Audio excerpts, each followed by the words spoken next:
እዚህ ዛሬ የምንማረው ጸሎት የሚል ርዕስ ነው ያለው። ጸሎት ኢየሱስ ጌታ ነው። ርዕሳችን ጸሎት የሚል ነው። የተወሰኑ ቦታዎች ላይ ስለ ጸሎት በደንብ እናያለን ማለት ነው። ኢየሱስ ጌታ፣ ክብር ለጌታ ይሁን እና እዚህ ኢየሱስ የጸሎት ምሳሌነትን ሲያሳየን እናያለን። ከኢየሱስ ነው የጸሎትን ምሳሌ የምንማረው። ከዛ ባለፈ ደግሞ ሐዋርያቱ ያደረጉትና በመጽሐፍ ቅዱስ ስለ ጸሎት ኢንክሉዲንግ የተደረጉ ቦታዎችን እያየን እንሄዳለን ማለት ነው። ጌታ ይረዳናል። ኢየሱስ ጌታ ነው። የኢየሱስን ምሳሌነት የምናይበት የመጀመሪያው በዚህ በማርቆስ ወንጌል ምዕራፍ 1 ላይ ቁጥር 35 ላይ የምናየው አንድ ቃል አለ። እንደዚህ ይላል፣ በማለዳ ከስራ በፊት ሲጸልይ ነበር። ከመውጣቱ በፊት ጸልዮ ሲወጣ እናያለን። እዚህ በማርቆስ ወንጌል ምዕራፍ 1 ቁጥር 35 ላይ እንደዚህ ይላል፣ ማለዳም ገና ጎህ ሳይቀድ ኢየሱስ ተነስቶ ከቤት ወጣ፣ ወደ አንድ ገለልተኛ ስፍራም ሄዶ ይጸልይ ጀመር። መች? ኢየሱስ ጌታ። ማለዳም ገና ጎህ ሳይቀድ። ይህ ማለት ምን ማለት ነው? ገና ጠዋት ማለዳ ሲነሳ ጎህ ሳይቀድ ምን ያደርግ ነበር? ኢየሱስ ተነስቶ ከቤት ወጣ። የመጀመሪያው ወደ አንድ ገለልተኛ ስፍራም ሄዶ ይጸልይ ጀመር። ጎህ ሳይቀድ ማለዳ ተነሳ። ከዛ ወደ አንድ ገለልተኛ ስፍራ ሄዶ ኢየሱስ ምን ይል ነበር? ይጸልይ ነበር። ከምን በፊት ሲባል ማለዳ ከስራ በፊት። ያ ማለት የመንግስቱ ወንጌል ከመስበክ በፊት፣ ከማስተማር በፊት። እንግዲህ ታውቃላችሁ ኢየሩሳሌም ውስጥ፣ ገሊላ ውስጥ፣ ሰማሪያ ኢየሱስ በተንቀሳቀሰበት ቦታ ሁሉ ወይ ሰዎች ይማራሉ ትምህርት፣ አይሁዳውያኖች፣ ፈሪሳውያኖች፣ ሰዱቃውያኖች። ከዛ ባለፈ ወይ አጋንንት ይወጣል፣ ወይ ዲዳ ይፈወሳል፣ ወይ ውር ይበራለታል፣ ወይ ደግሞ የሞተ ይነሳል። ስለዚህ ግን ይሄ ሁሉ ከመደረጉ በፊት ጠዋት ጎህ ሳይቀድ ኢየሱስ ይነሳና ወደ አንድ ገለልተኛ ስፍራ ሄዶ ምን ይል ነበር? ኢየሱስ ጌታ ይጸልይ ነበር። ከዚህ ምንድን ነው የምንማረው ሲባል ሁላችንም ገና ጠዋት ማለዳ ስንነሳ፣ ገና ትምህርት ከመጀመራችን፣ ገና ስራ ቦታ ከመሄዳችን እኛ የምናደርገው ማንኛውም ነገር ከመደረጉ በፊት ምን ያስፈልጋል ማለት ነው? ጸሎት እንደሚያስፈልግ ከጌታ ኢየሱስ እንማራለን ማለት ነው። ኢየሱስ ጌታ ነው። ሁለተኛ ከስራ በኋላ ደግሞ ድካም ሳይዘው ካገለገለ በኋላ ሲመለስ ጸልዮ እንደዛ ሲያደርግ እናያለን። የት? በዚህ በማቴዎስ ወንጌል ምዕራፍ 14 ማቴዎስ ወንጌል ምዕራፍ 14 ቁጥር 23 እንደዚህ ይላል፣ ሕዝቡን ካሰናበተ በኋላም ለመጸለይ ብቻው ወደ ተራራ ወጣ። በጨለመም ጊዜ ብቻውን በዚያው ነበረ። ከፍ ብለን እናንብበው። ቁጥር 22 ጀምሮ ስናነበው ወዲያውኑ ይላል ደቀ መዛሙርቱ በጀልባ ተሳፍረው ወደ ማዶ እንዲቀድሙት አዘዛቸውና እርሱ ሕዝቡን ለማሰናበት ወደኋላ ረታነ ይልና 23 ነው የምፈልገው። ሕዝቡን ካሰናበተ በኋላ የተማሩትን ሰዎች እነዛን ካሰናበተ በኋላ ለመጸለይ ብቻውን ወደ ተራራ ወጣ። አገለገላቸው፣ አስተማራቸው። ከዛ ደግሞ ወደ ቤት ሳይገባ ከረፍት በፊት ጸሎት ሲያደርግ ታያላችሁ። ቅድም ያየነው ማርቆስ ምዕራፍ 1 ላይ ምንድን ያየነው? 35 ላይ ገና ጎህ ሳይቀድ ኢየሱስ ይጸልይ ነበር። ከዛ ደግሞ ወደ አገልግሎት ወንጌል ወደ መስበክ፣ ከዛ ባለፈ ደግሞ ከተሰናበቱ ከተማሩ በኋላ ደግሞ መጨረሻ ላይ ድካም ሳይሰማው ማለትም ከመተኛቱ ማለትም ከማረፉ በፊት ደግሞ ሲያስተምር ታያለች። የት? ሕዝቡን ካሰናበተ በኋላ ለመጸለይ ብቻው ወደ ተራራ ወጣ። በጨለመም ጊዜ ብቻውን በዚያ ነበር። ምን እያለ አስተምሮ ከኋላ በኋላ በስተመጨረሻ ምን ያደርግ ነበር ማለት ኢየሱስ ይጸልይ ነበር። ጠዋት ጎህ ሳይቀድ ይጸልይ ነበረ ከአገልግሎት በፊት። ከዛ ከአገልግሎት ካለቀ በኋላ ደግሞ ይጸልይ ነበር ማለት ኢየሱስ ጌታ። ከዚህ ከሁለቱ ምን እንማራለን? ኢየሱስ ጌታ ጎህ ሳይቀድ ገና ከመነሳታችን በፊት ትምህርት ቤት፣ ስራ ቦታ ከመንቀሳቀሳችን በፊት ምን ማድረግ አለብን ማለት ነው? መጸለይ እንዳለብን ከዚህ እንማራለን ከማርቆስ ወንጌል። ከዚህ ከማቴዎስ ወንጌል ደግሞ ምን እንማራለን? ማታ ላይ ሁሉ ጨርሰን ስንገባ ማመስገንና መጸለይ እንዳለብን እናያለን። ከመተኛታችን በፊት ምስጋናና ጸሎት ማድረግ እንዳለብን ከመጽሐፉ እንረዳለን። ሶስተኛ ውሳኔ የሚሹ ጉዳዮች አሉ ሲያጋጥሙት። ምንድን ነው? ምን አይነት ውሳኔ ሲባል እዚህ ሉቃስ ወንጌል ምዕራፍ 6 ላይ ነው። ሉቃስ ምዕራፍ 6 ቁጥር 12 ሉቃስ ወንጌል ምዕራፍ 6 ቁጥር 12 እንደዚህ ይላል፣ ከነዚያም ቀናት በአንዱ ኢየሱስ ሊጸልይ ወደ ተራራ ወጣ። ሌሊቱንም ሁሉ ወደ እግዚአብሔር ሲጸልይ አደረ። ለምን ሲባል ምክንያቱ ቁጥር 13 ነው። ምን ይላል መሰላችሁ? ሲነጋም ደቀ መዛሙርቶቹን ጠርቶ ከነርሱ 12ቱን መረጠ፣ እነዚህንም ሐዋርያት ብሎ ሰየማቸው። ምን አለ ማለት ነው? ውሳኔ አለ። 12ቱን መርጦ ቢሾምበት ጊዜ ይህን ሹመት እንኳን ለማድረግ ምን ያደርግ ነበር ማለት ነው? ቁጥር 12 ላይ ከነዚያም ቀናት በአንዱ ኢየሱስ ሊጸልይ ወደ ተራራ ወጣ። ከዛስ ሌሊቱን ሁሉ ወደ እግዚአብሔር ሲጸልይ አደረ።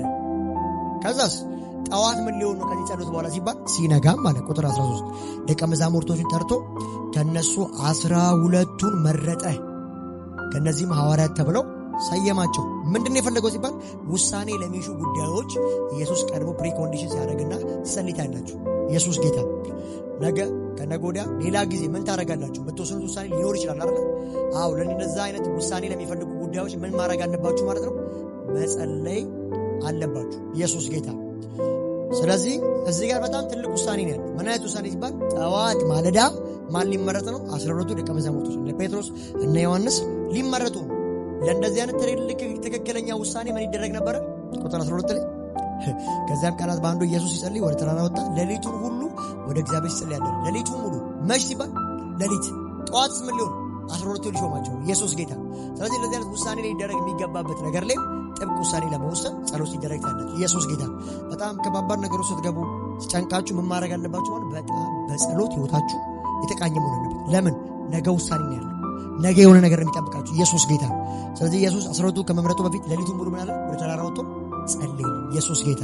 ልክ እናንተም እንደዚህ ውሳኔ የሚያስፈልግ ነገር በህይወታችሁ ሲኖር ጥብቅ የሆነ ጸሎት ያስፈልጋችኋል። ኢየሱስ ጌታ። ከዚህ የምንማረው ያ ነገ ልንወስን ከነገ ወዲያ ልንወስን ምንፈልግ ከሆነ ዛሬውኑ ምን ማድረግ አለብን ማለት ጥብቅ የሆነ ጸሎት ማድረግ ይጠበቅብናል። ከጌታ ኢየሱስ የምንማረው አንዱ ይሄ ነው። እዚህም አንደኛ ጴጥሮስ ሲናገር ኢየሱስ ክርስቶስ ምሳሌውና ዱካውን ጥሎላችሁ አልፏል። ስለዚህ ኢየሱስ ምሳሌና ዱካ ጥሎ አልፏል። ምን አይነት ምሳሌ ሲባል ጸሎትን ከእሱ እንማራለን። አካሄድ፣ አገልግሎት፣ ኤቭሪቲንግ የምንማረው እሱ የሃይማኖታችን ጀማሪና ፈጻሚ እሱ ስለሆነ ብራን ሲናገር እሱ ያደረገውን እያደረገን እንቀጥላለን ማለት ኢየሱስ ጌታ። ሌላው አዲስ አገልግሎት ለመጀመር ሲዘጋጅ እንግዲህ ታውቃላችሁ የመጀመሪያ ኃጢአት ስርየት ሲሰብክ የነበረው ስለ መሲሁ መምጣት ሲናገር የነበረው መጥምቁ ዮሐንስ በዮርዳኖስ ስለ ኃጢአት ስርየት ያጠምቅ ነበር። ባለፈው የተማር ነበር ስለ ውሃ ጥምቀት፣ ስለ ንስሐ አንስተን።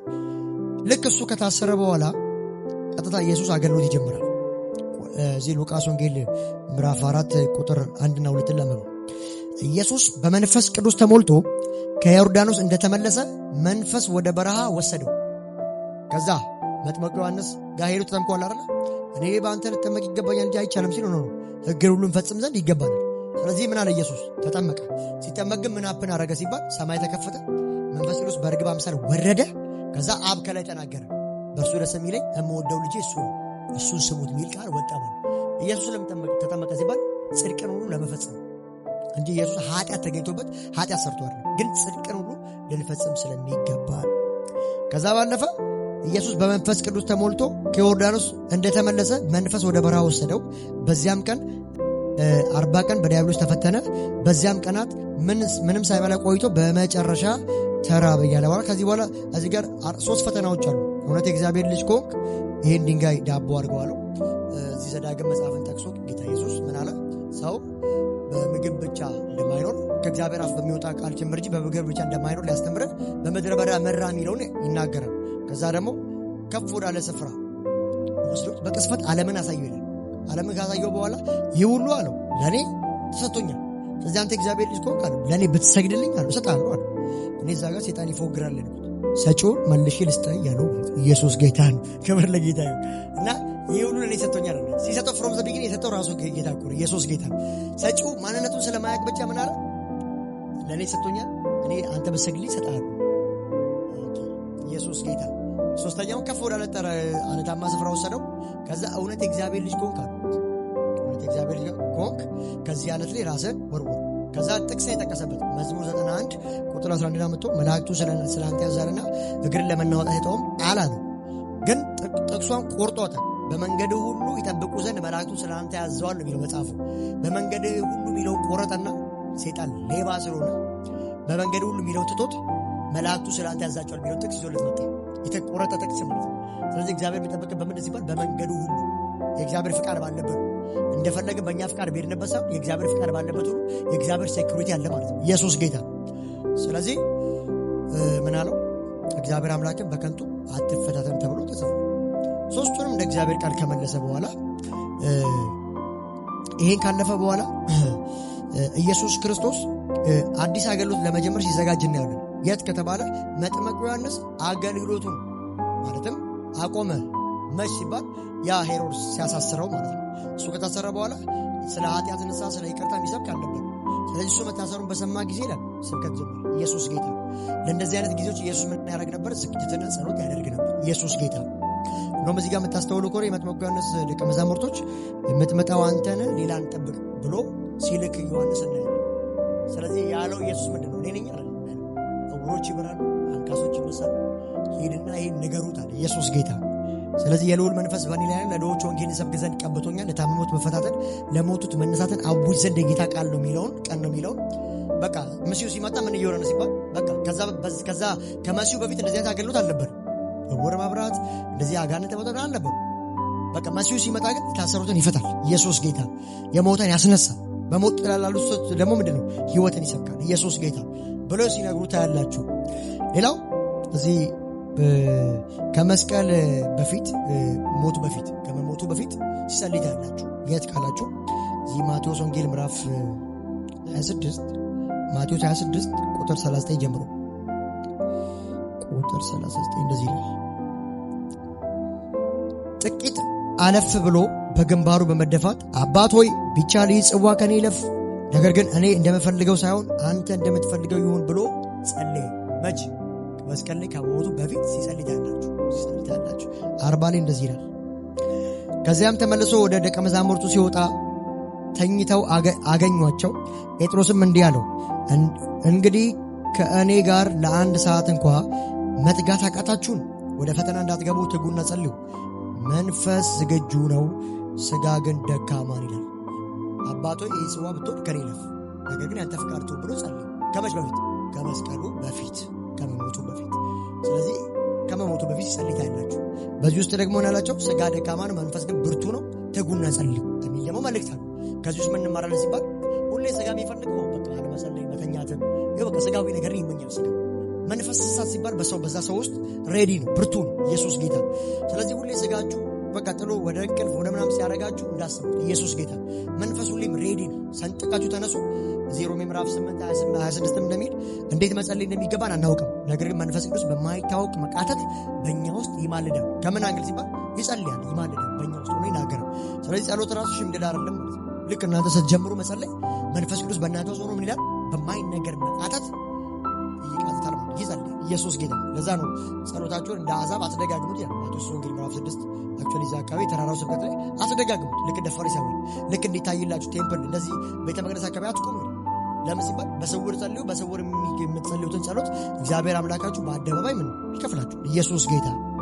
ከዛ ባለፈ እዚህ ማርቆስ ወንጌል ምዕራፍ 9 ላይ ማርቆስ 9 ቁጥር 29 ላይ እንደዚህ ይላል። እርሱም የዚህ አይነቱ ሊወጣ የሚችለው በጸሎትና በጾም ብቻ ነው አላቸው። እዚህ ስፍራ ላይ የምናየው ደቀ መዛሙርቶቹ ሹመት ተቀብለዋል፣ ሐዋርያ አድርጓቸዋል። ከዛ በኋላ እዛው ኢየሩሳሌም፣ ሲዶና፣ ገሊላ የተንቀሳቀሱ ይፈውሱ ነበር። ሽባ የሆኑትን ያስነሳሉ፣ አጋንንት ያወጣሉ። ያ ሁሉ እያደረጉ በስሙ ስልጣን አንድ ከባድ ነገር አጋጠማቸው። ሌላ ቦታ አጋንንት አውጥተዋል፣ ብዙ ነገር አለ። እዚህ ጋር ሲመጡ አንድን ብላቴና ዴሊቨረንስ ሊያደርጉ አልቻሉም፣ አጋንንት ሊያወጡ አልቻሉም። ስለዚህ በቃ እነዚህ ተማሪዎች ደቀ መዛሙርቶች አይችሉም፣ መምህሩ ይጠራ ተባለ። መምህሩ ወይ ደቀ መዛሙርቶች አልቻሉ። ከዛ ጌታ ኢየሱስ እናንተ እምነት የጎደላችሁ ካላቸው በኋላ ይህ ሰው ፈውሶ ይላል። አጋንንት ከሱ ወጡ፣ ጮጣ። ከዛ ቤት ሲገቡ ለእኛ ለምን አልታዘዘም አሉት። ሲሉት እንደዚህ አይነቱ አላቸው፣ የእነዚህ አይነቱ ሊወጣ የሚችለው በጸሎትና በጾም ብቻ ነው። ለካ አንዳንዱ አጋንንት የሚታገላለም ኃይላ ስልጣናት ሄራርኪ ስላላቸው ጾምና ጸሎት የሚያስፈልገው ዴሊቨረንስ አለ። ኢየሱስ ጌታ። ስለዚህ ጾምና ጸሎት በጣም አስፈላጊ እንደሆነ ይናገራል። ከዛ በፊት እኮ አውጥተዋል። ኢየሩሳሌም፣ ሲዶና፣ ቤተልሔም ላይ ፈውሰዋል፣ አጋንንት አውጥተዋል። ግን እዚህ ሰው ጋር ሲመጡ ግን ሊያወጡ አልቻሉ። እነሱ ከበዳቸው። ከዛ መምህሩ ተጠራ። ኢየሱስ ጌታ ግን ያላቸው እናንተ እምነት የጎደላችሁ ያላቸው እንደዚህ አይነቱ ለምን ለእኛ አልታዘዘም ሲሉት እንደዚህ አይነቱ ጾምና ጸሎት ይፈልጋል። ስለዚህ ጸሎት ለሁሉም ነገር ምንድን ነው ማለት ነው? ወሳኝና ወሳኝ ነገር። ኢየሱስ ጌታ። ለአገልግሎት፣ ለትምህርት፣ ለስራ፣ ለእናንተ መውጣት መግባት ሁሉ ጠዋት ጎህ ሳይቀድ ማታ ደግሞ ልክ ከማረፋችሁ በፊት መጸለይ ምን አለባችሁ? ኢየሱስ ጌታ።